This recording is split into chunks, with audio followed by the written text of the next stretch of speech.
Hi, and welcome to the Peak Endurance Podcast. My name is Isobel Ross, and I'm the coach at Peak Endurance Coaching.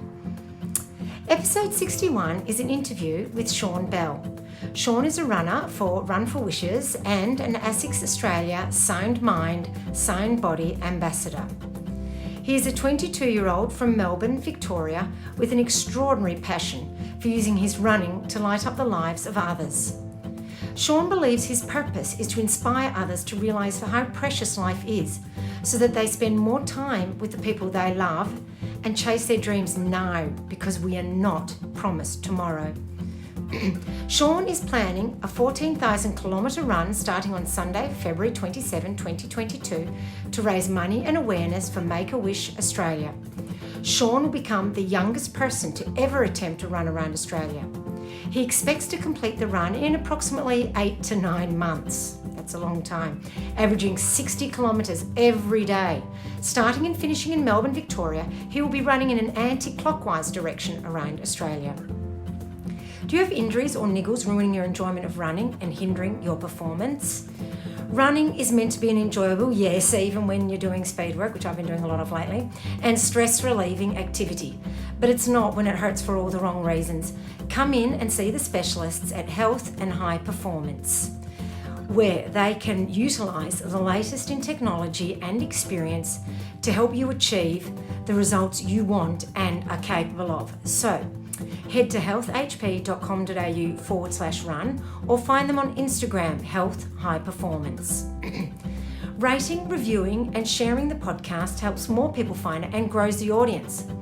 Thanks to AFL Mum for her 5-star rating and review. She says, "One of my favourite podcasts. I enjoy the variety of topics covered and find your podcasts interesting, yet also relatable. Especially loved episode 59, Gaining an Insight into Yourself. We'll eagerly await part 2. We'll be doing that this week, by the way. Thank you so much, and I really appreciate your feedback." KP Bass also gave the podcast 5 stars and says, "Such informative podcasts. Wasn't loving the music today running. Listening to you being interviewed was great to switch the mind off the pain.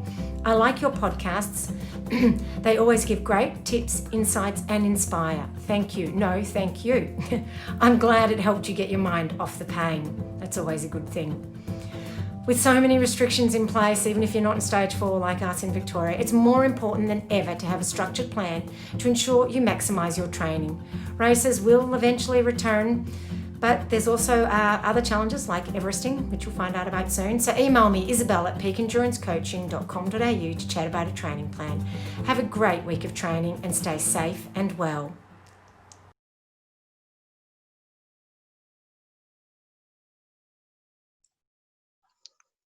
Hi, Sean, and welcome to the Peak Endurance Podcast.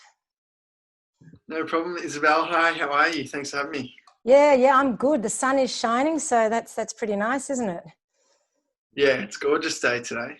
Yeah, it'd be a nice day to go for a long run, but not to worry. We're at the moment, just to timestamp this, we're in the middle of stage 4 restrictions where we can only run for an hour a day. Have you been for your 1 hour run? I did a half an hour absorption run this morning, so I might get out in the sun a little bit later, Nice. but just half an hour today. Yep. What about you? Enough. Yeah, I've been out this morning. So I've done that. And I just got the rest of the day to kill. Alrighty, so can you, the reason I'm interviewing you is because you've got a big run coming up.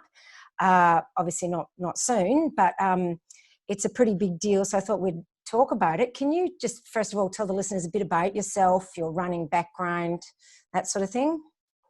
Yeah, sure. So I'm 22. I'm from Vermont, Victoria, little suburb in the eastern suburbs. And I started running in October 2017 when I ran my first ever marathon. So that was really the first, when I started my long distance running career.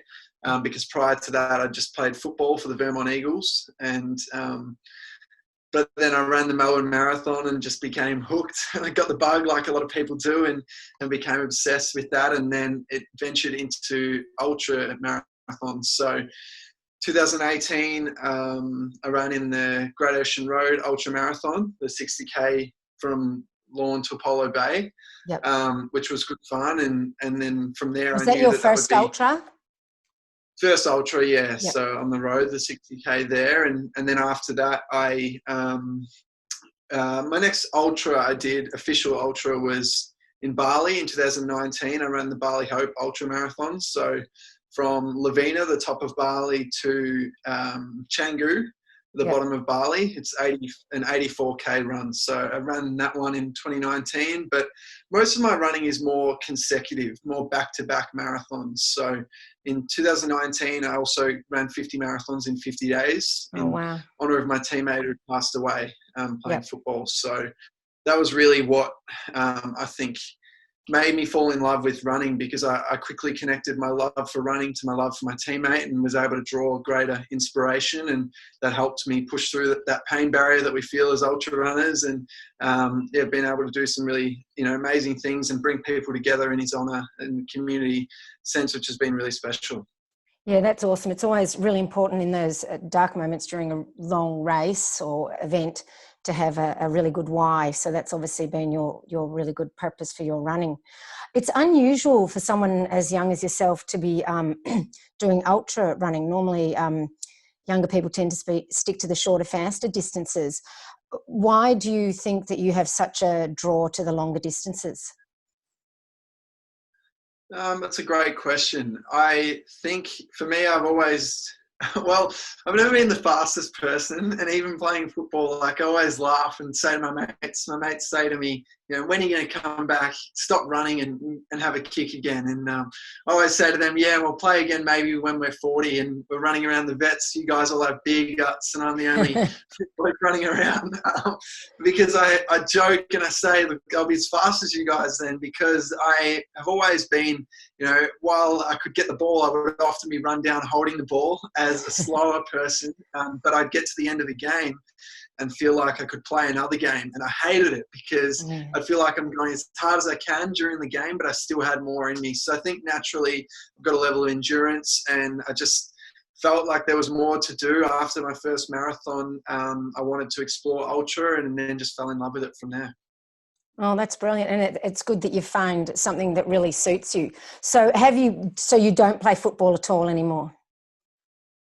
No, definitely not. I still love football, and I'm still involved. I'm now involved with the Hawthorn Amateurs Football Club, because I'm also a personal trainer. So I help those guys in pre-season with a bit of conditioning, running, and a bit of core work as well, which is nice. So that's really my only involvement with football now. I like having a kick with those guys, but I sort of understand that they're completely different sports, and to train for football and train for ultra running is tough. And also because I like to connect my running with causes greater than myself and impact greater causes, and so there's other people involved. I feel that how easy is it when you're playing footy to suffer an ACL or something like that? There's so much risk involved. And so I think if I was running for myself, then it might be a different story and I could potentially still play football. But when I'm connecting it to larger things like charity, I find it really hard I would find it hard to do that, get injured, and then have it not just affect me, but other people. Why do you think you're so drawn to run for a cause? I think it helps you in those dark stages, like you said, find more. I think my first ever marathon, while it was special completing it, I didn't really have that great why. I was funny, I was going out with a girl at the time, and her dad he ran one marathon, and he said, you played your footy grand final 3 weeks ago. There's no way you can beat my time. He ran 3 hours 52. So all of a sudden I found my why, and I was able to beat his time, which was awesome. That's good. But that's not a sustainable why. And I thought, well, how can I connect to something bigger? And so first it was my teammate, and then from there I thought, well, I'll connect it to a charity that's important. So I spoke to my teammate's parents who passed away. I spoke to his parents and said, I want to do this in his honor, and there's a charity. Is there any charity that you think that you would like me to support in what I'm doing? And so they suggested the Compassionate Friends charity, who help grieving families. And so what they do is support parents, siblings, and grandparents who have lost a child. And so for me, that was just, a much bigger, I was able to find more inspiration through my running, because of that bigger purpose. And I was then all of a sudden meeting other people and other parents who had lost children and hearing their own stories, and it just had a huge impact on me. So that was really what started my love for running for charity, and then now it's something that I think I'll always do. Yeah, no, that's really inspirational that you do that. That's really good. So tell the listeners a bit about what this actual run is that you have planned. Yeah, so in 2021, 22 now, I'm going to be running around Australia.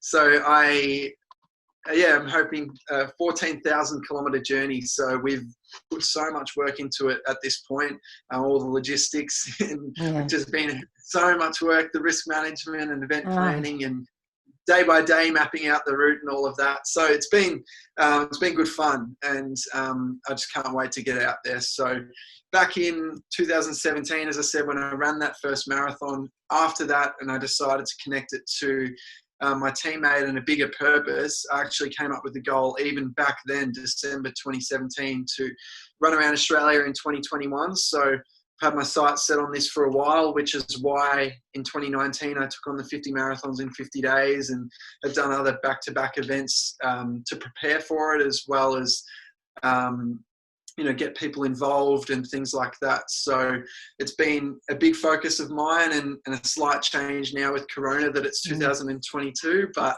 everyone's been affected in some way, and I'm really feeling really positive about it. It's another year to get stronger and get ready for it. Yeah, no, and that's right. It's certainly a big undertaking. So yeah, you've got to look at that year positively. So with all that organisation, did you do that all yourself, or do you have like a team helping you? How did you get all that organisation done?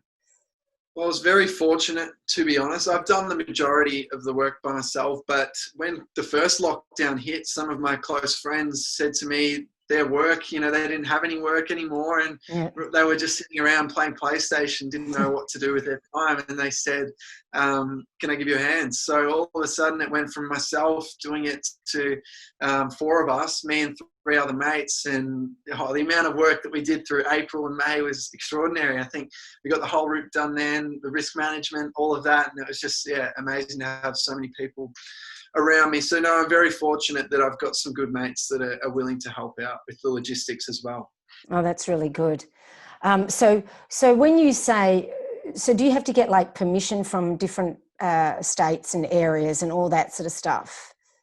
Yeah, so that's one job that I'm very fortunate one of my friends has taken from me. So you have to call the Vic roads, New South Wales roads, Queensland roads, every state, and the police as well, and all these permits. And it's he's done amazing in getting that all done for me. We're not quite there yet because New South Wales and Victoria, obviously with Corona, what's going on, they didn't really want to talk about this at the moment, which is fair enough. But I've no doubt that we'll get it across the line and get a permit from all of them. And it's really exciting. So I feel very blessed to also have Dave Alley as a mentor of mine. I don't know if you've heard of him.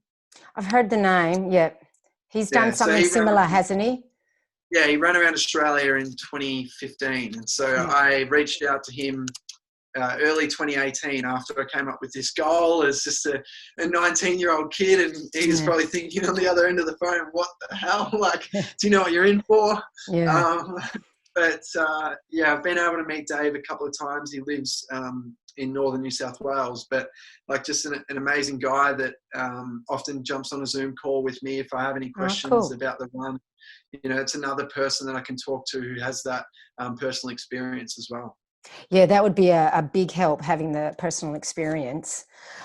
So do you have a crew organised for the actual event?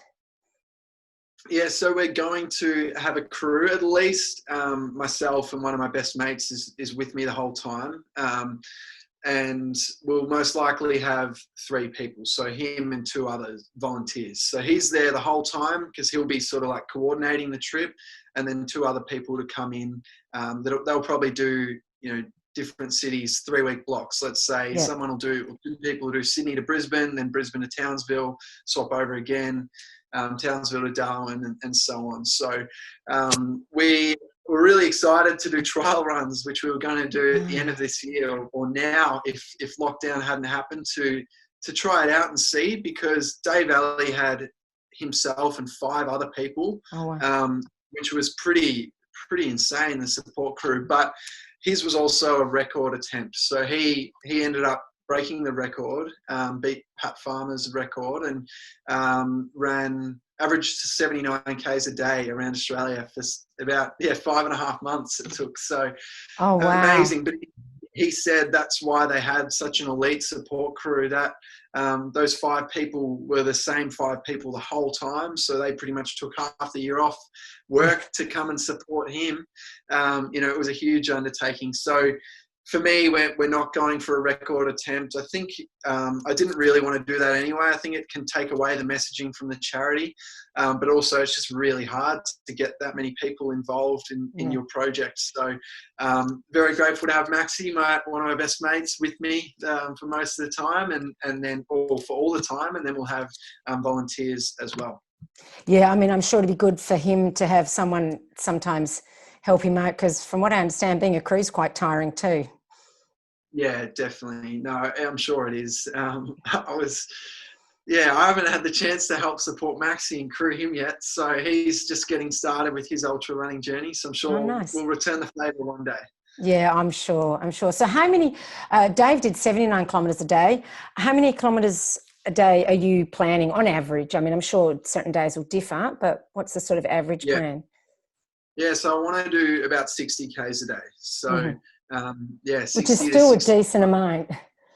Yeah, definitely. I think we worked it out that if I can average about 60 to 65 Ks a day, it'll take about 8 months to do. So Dave did it, as I said, 5.5 months, which is nuts. And I think because it's a 14,000 kilometre journey, we've pretty much followed the route that Dave took as well around Australia. But he didn't do Tasmania, and I also want to do Tassie because I've never been there. And Make-A-Wish, the charity that I'm supporting, throughout Tassie as well. So just wanted to experience it all. So it's going to be about 65 Ks a day. Yeah, nice one. And so, I mean, that's a long time for you and Max to have off work. Is that going to all work out? Yeah, it's going to be tough. Maxi's a great friend, and he said to me, I'll be there to support you. He'll be, willing to be paid from me later on if he needs to. Like, we've agreed on an amount that's, quite small, which is amazing. He's just a close friend. If I was to pay for a real project manager, obviously that would be extreme. But, I wouldn't want someone like that anyway, that while they might do a better job in managing the project, you want to have someone that you're close with, that you can trust, and Maxi's that person for me. So, it is going to be tough, but it'll be a dream come true. So I think it'll be worth it in the long run. Yeah, no, definitely. And how will you maintain your body? Because obviously you won't have like a masseuse with you or anything like that. How will you maintain yourself and ensure you're recovered adequately? Yeah, so sometimes we will. Sometimes within that crew we'll have specialised crew. So they might be a masseuse, physio. I've got a lot of friends who are that. I think I wrote down a list of people. I think I know about 20 people who are either sports trainers, physios, all of that. And they're all, a lot of them are willing to do 2 to 3 weeks. So potentially I might get the whole way around with just them, which would be awesome.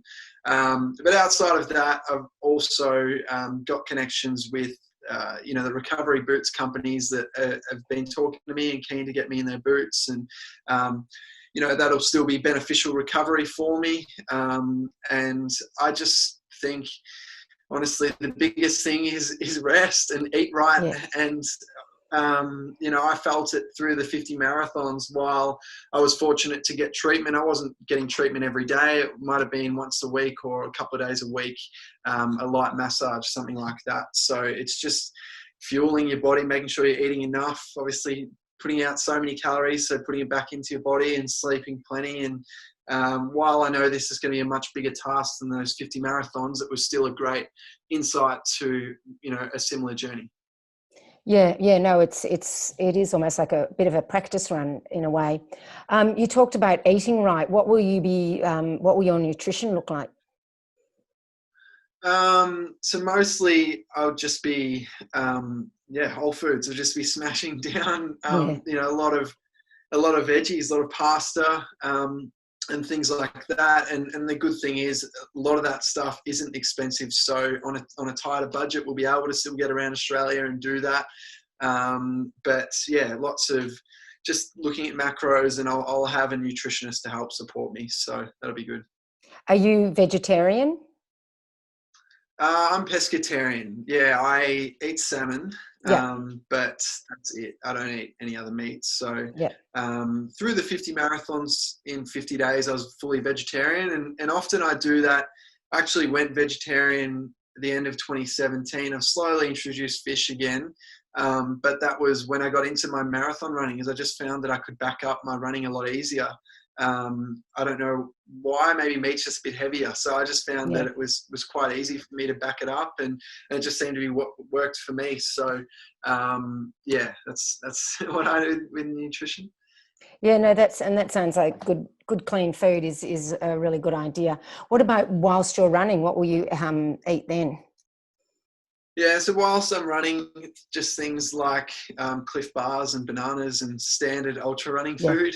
yeah, Yeah, that's really my go-to, whether I'm racing or even just going on a more slower pace run, but consecutive runs, and things even just like peanut butter sandwich. yeah. there's They're there's awesome. still great nutrition in that. Yeah. Yeah, yeah. And what about, so you don't get GI distress? No, I've been okay, thankfully. I know a lot of runners that do get that. Yeah, yeah. So because I know that if you're not careful, that can happen. All right. Sorry, just flicking my questions. So, how are you going to train for this? How do you prepare for Well, I'm something very this blessed. massive? Yeah, I know. Well, I didn't know how to prepare for the 50 marathons in 50 days, and I was very fortunate to meet Samantha Gash, who I'm Yep. sure you're familiar with. Yep. Yeah. And that was because Samantha was the ambassador for this Bali run in Okay. the middle of 2019. And so even though at the end of 2018, I knew that I was in as a participant for the Bali run. And so I just reached out to her and said, hey, Sam, I can't wait to meet you next year. In Bali, I'm also planning on running 50 marathons, and I was wondering if I could get some advice. And I sat down with her for a coffee, and she was amazing, told me as much as she could, and then said, but I'm not a running coach, I'm just an athlete. However, I know a guy who could prepare you. And so then she calls Jace, who is my coach, Jace from V&B Athletic, and he's been my coach for the last 2 years, prepared me from September 2018. So really, he only had 16 weeks to work with me, but I had Okay. a somewhat of a base, and then in that 16 weeks prepared to run the 50 marathons in 50 days. So yeah, it's an interesting question. I think to prepare for it, it'll be a lot of trial runs to get that experience under my belt, but also just understand and just trust the process with his style of training, because I think for me, in the lead up to the 50 marathons, even though I had him on board as this endurance, as a coach, endurance specialist, I was still skeptical. I was still wondering why I'm doing fartlek sessions and hill sprints and all the rest. I just wanted to go out and jog and do my long runs. So Yeah. he just kept coming back to, mate, like, trust me here. I know what I'm doing. And I do a lot of strength training to support myself. So it definitely worked. And, I'm just going to trust him, whatever he gives me. And whether it's tough or not, I'll do the session and get myself ready to go. Yeah, and that sounds good, but I agree. Even ultra runners need to do some form of speed work, so I think that's really important. So, how did your recovery go after doing the 50 marathons in 50 days? How did you pull up after that? Yeah, pretty well. It was interesting. I finished on a Friday, and then he told me to just take the weekend off. So I ran again on the Monday, did a 30-minute Wow. absorption. 30-minute absorption, very slow jog, and I pulled up really sore because I think my body just, after it had 2 days to stop, But the amazing thing is, you know, and people are quite surprised. I'm sure maybe you won't be surprised as a runner. You understand that the more you do it, you just adapt and get stronger. But a lot of the general public, when they say to me, "And what was your body like on day 50? Were you broken?" And I said, "No, I was stronger than I'd been. Like it just adapted." And it was amazing. There was a period there, I think marathon 40 to 45, from memory. It was sort of like each marathon finished within 5 minutes in a row. Like, so I wasn't running them quick. So because I had to back them up each day, but it was like, say, 4 hours 10, 4 hours 12, 13, 4 hours 15, 5 days in a row. So I wasn't even looking at my splits. My body was just, you know, just backing it up. So it was really cool that it adapted so well, and it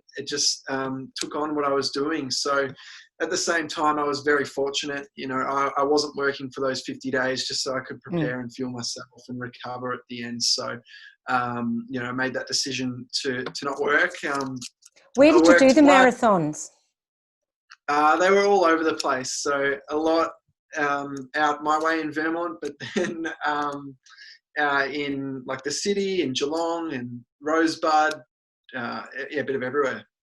So you just made up your own courses and did that basically. Yeah, just went by the watch because I mean there was no official marathon on Tuesday and a Monday and a Wednesday and all that. So it would be cool one day to do like how, you know, I'm just actually reading Tristan Miller's book.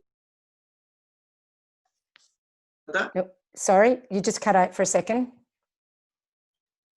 Oh, I said I'm just reading Tristan Miller's book at the moment. Do you know him? The guy. Once again, I've heard the name. So he ran 52 marathons in 52 weeks. So one a week, but all over the world. He just had the adventure of his life and did the official marathons. So he did like London and Athens and all of that in different countries, and then just was a tourist outside of that, except fronted up each week to run a marathon. So it's pretty cool, and that's something that I would love to do one day, the official marathon. But for me, no, it was just run the distance and get them done each day. Yeah, no, that's fair enough, and that's pretty solid too. So with this run around Australia in regards to, say, shoes, I'm guessing you're going to go through quite a few. What's your plan for that? I'm very blessed to be sponsored by ASICS. So, I'll be looked after from them, which is great. So, I don't know. I think I'll go through 15 to 20 pairs of shoes. It just depends. I normally get, 600, 700 Ks out of my runners. But talking to Samantha, she thinks I might only go through about 14 or 15. She said, because when you're backing it up like that every day, I'll be running very slow. It's almost like the Cliffy Young shuffle. So the impact on your body just isn't, you know, too much that you can back it up continuously. I remember speaking to Dave, and even though he was running 80 Ks a day, he said he was never running under 7 minutes a kilometre, which I couldn't get my head around. So it's just hours on your feet, but you're out there for so long. So he said there were a couple of days where he ran a bit quicker, and then he pulled up so much worse it wasn't worth it. And like for me now on a normal run, there's no way I'll sit even at 5:30 pace. I hate that. I want to be, you know, under 5 minutes K. But during my 50 marathons, I was 6:30s to 6. You just need to do it to back it up. So I think when you're running at that slower pace, you can get more out of your shoes, because of the less impact on the body. Yeah, that's fair enough. And I'm guessing you'd also be rotating shoes, so they would have some time for them to recover too. As part of your training, you mentioned doing strength work. What sort of cross training do you do? As in what sort of strength work, or as in strength work and yoga or cycling or anything else, as well as sort of describe your strength work a bit too. I don't really get on the bike. It's something that I'd love to do in the future. I really want to do an Ironman because I'll go back to being a beginner, like obviously a strong runner, but I'm not a strong swimmer. I've never really jumped on a bike, so I think it'd be an amazing challenge to do in the future. But for me, my cross training, I do yoga, and I do I stretch, most days, even if it's 10, 20 minutes. But in terms of yoga, probably a couple of times a week. And in normal times, not Corona, I love getting to pure hot yoga and under the heaters and smashing it out there, which is nice. But my strength work is just the most common lifts that you'd see runners do and the everyday people do to look after their body. So a lot of deadlifts and lunges, but then a lot of single leg work too. So single leg RDLs, Bulgarian split squats and so on. Yeah, the single leg is so important. That's exactly right. So was there anything else you wanted to tell us about this run or anything else? I would just sort of maybe talk a little bit about Make-A-Wish, the Yeah, that'd charity be I'm awesome. supporting. Yep. Yeah, so I've decided for the run to support Make-A-Wish, and it's called Run for Wishes. So basically, as I said, when my teammate passed away in 2016, we didn't really talk about that, but he was 18, healthy, went to bed and didn't wake up. So it's just, crazy. And can't fathom how that can even happen. So basically I realized, and this is my message for the world, this is my purpose. I feel this is what I do every single day, and that's really live every day as if it's our last. And I know it's easy to say that, but that's why I'm doing this big run around Australia and sacrificing work for a year to do this, because I realized that we must chase our dreams now. We're not promised tomorrow. And so I wanted to support Make-A-Wish because I feel that there's no other charity that would mean more to me. Through me chasing my dream and doing what I love, I'll be able to help other kids achieve their own dreams. So it'll be really special to be able to support them and meet a lot of Wish kids and their families along the way as well. Yeah, I was going to ask that. Are you going to be making specific stops to talk to people and visit different groups and that sort of thing, and obviously Make-A-Wish participants? Yeah, absolutely. I think that's what this run's about, and it's so much more than just running for distance or trying to break a record or anything like that. So if the opportunity came up where Make-A-Wish have 57 branches around Australia, so if the opportunity is that we're running near them, I'd love to stop and talk to them. And I don't want to have rest days, which I know sounds crazy, but I really want to see how we go. Dave Alley didn't have a rest day. He didn't have a day less than a marathon a day. And I think that adds to the message that, a lot of these kids are sick and they're struggling in their own fight. And really running a marathon a day, yes, it's tough, but it doesn't compare to the fight that they're on and their families are in as well. So I really want to push my body and mind and see what's possible and support a greater cause. So I'll be running every day, but in saying that, I'm definitely open to stopping, having a conversation with Wish families and even just,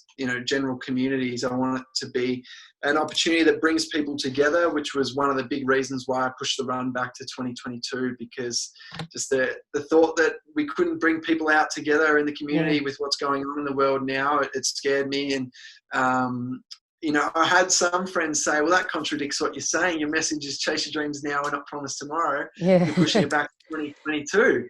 And I said, that's actually very true. But I think what I really understand about that message is that you have to do what's important to you. And I know that the most important thing to me is community. I'm a massive person guy. I love people. And so I want to bring people together through my run. And that's what's made my journey so far through the 50 marathons so special. And done a couple of other 24-hour runs where we brought people together, which were really special as well.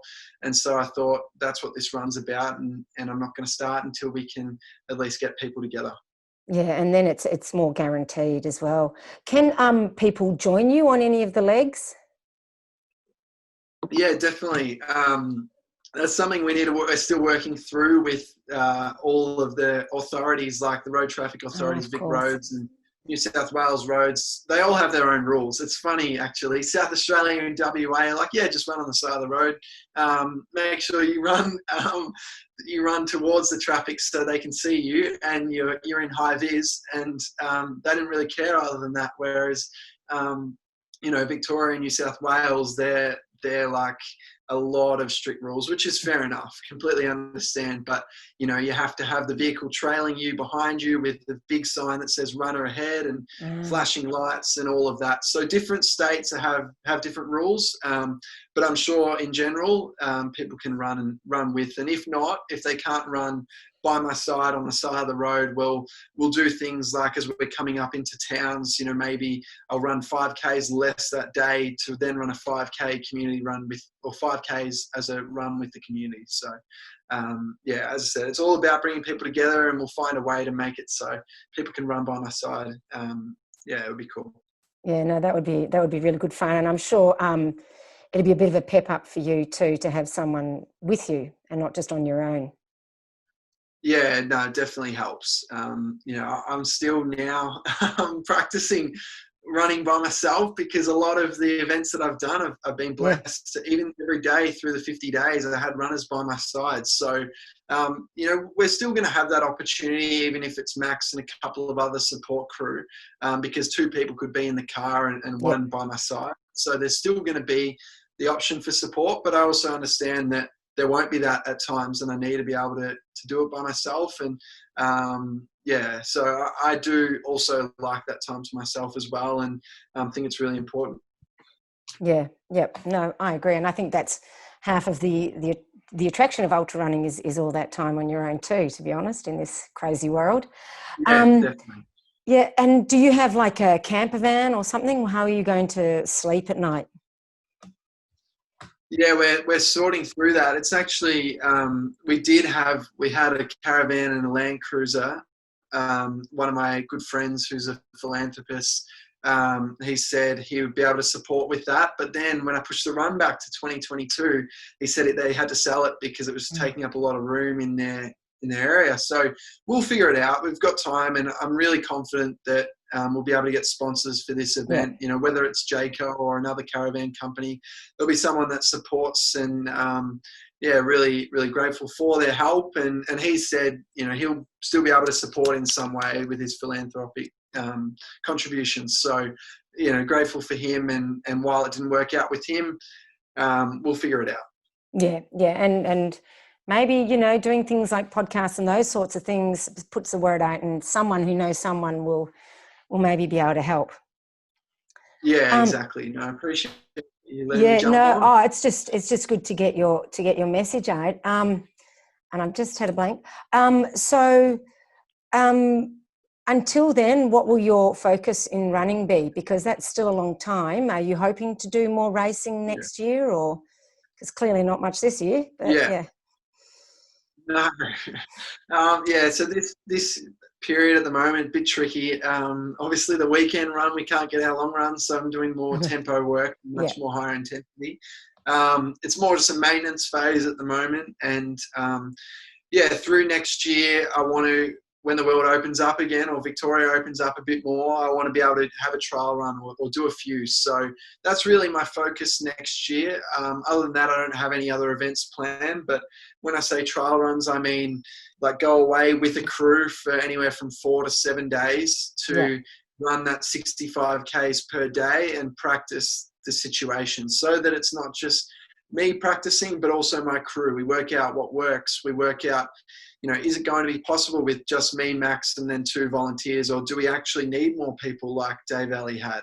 And all of those things we won't really know until we test it out on these trial runs. So my plan was always to get 3 to 4 trial runs done, and now we've got another year. We might even be able to get 4 or 5. So yeah, that'll be a great opportunity to not only prepare physically and mentally, but for my crew to prepare, because, you know, I think I'm very grateful for the people that want to support, but I would much prefer people, if they are a little bit skeptical, a bit unsure, to come away with me and trial for 4 days, and at the end of that 4 days go, nah, Sean, to be honest, I didn't love it.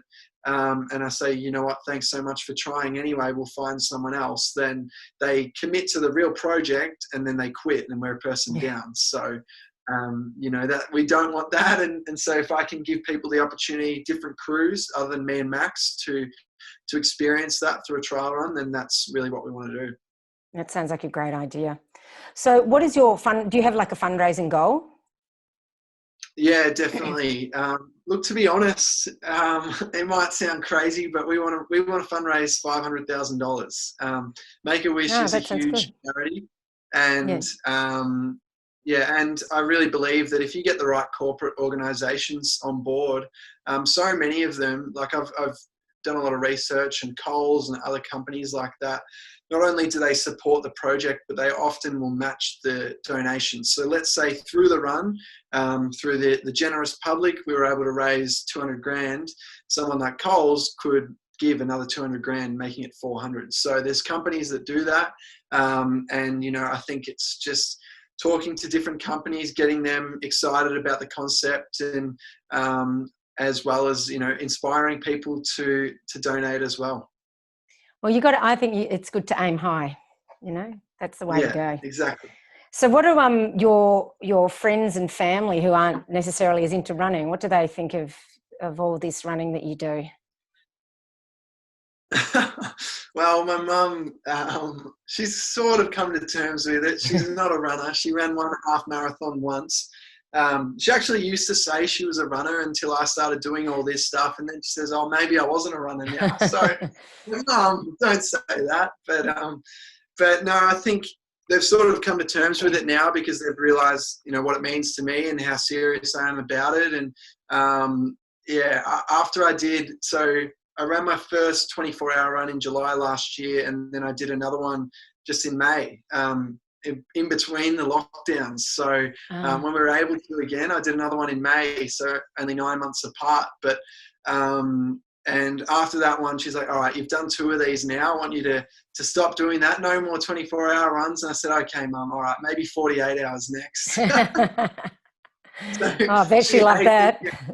Yeah, she hated hearing that. But no, I'm very lucky to have some friends that, even if they're not necessarily ultra runners, they are there to support me. And it's been awesome. Like through the 50 and 50, I had mates that would call and check in on me. I had one of my good friends, she came over and dropped off food sometimes. So Oh, it was nice. just, amazing support. Oh, that's awesome. That makes a world of difference, is to have people in your life that support you.